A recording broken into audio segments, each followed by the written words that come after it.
They say the best way to see a place isn't through a guidebook, it's through the eyes of the people who love it.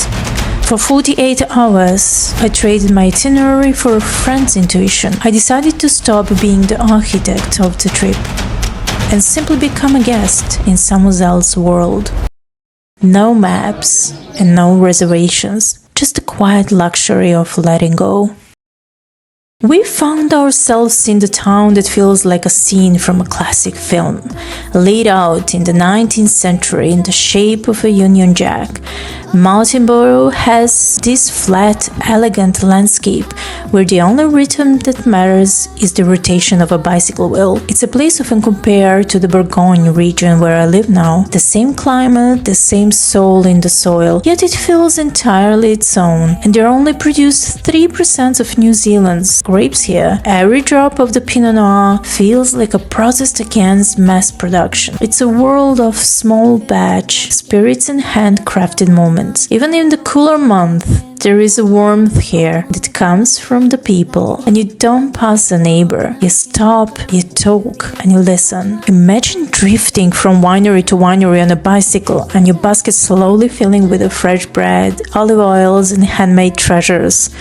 It's an old-fashioned kind of elegance, rugged of the edges, but deeply aesthetic as its heart. We didn't make it to the Wildcape Palace or coastline this time, but we left it as a promise to return, and instead we stayed in the conversation.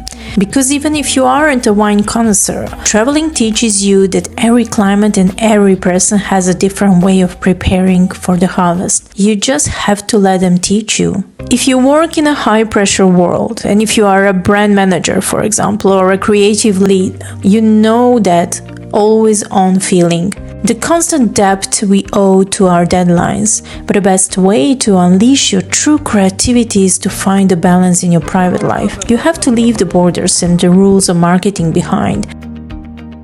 You have to let your brain breathe. This trip, these feelings of being off the clock inspire me to create something physical. Not another digital post, but something you can hold. And I've started writing letters, real printed stories about this balanced life, about the fairy tales we find when we stop rushing.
Part of finding that balance is knowing that digital life is secure, and even when you are crossing borders. I use Surfshark to keep my connection private and my data protected while I'm hopping between villages, Wi-Fi and vineyard retreats. And it's that one layer of digital peace of mind that allows me to truly disconnect from the grid and focus on the moment.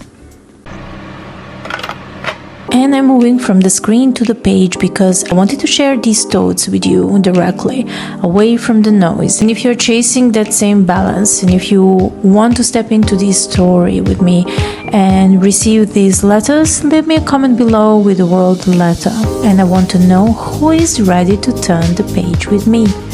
Let's stop planning the journey and finally start experiencing it.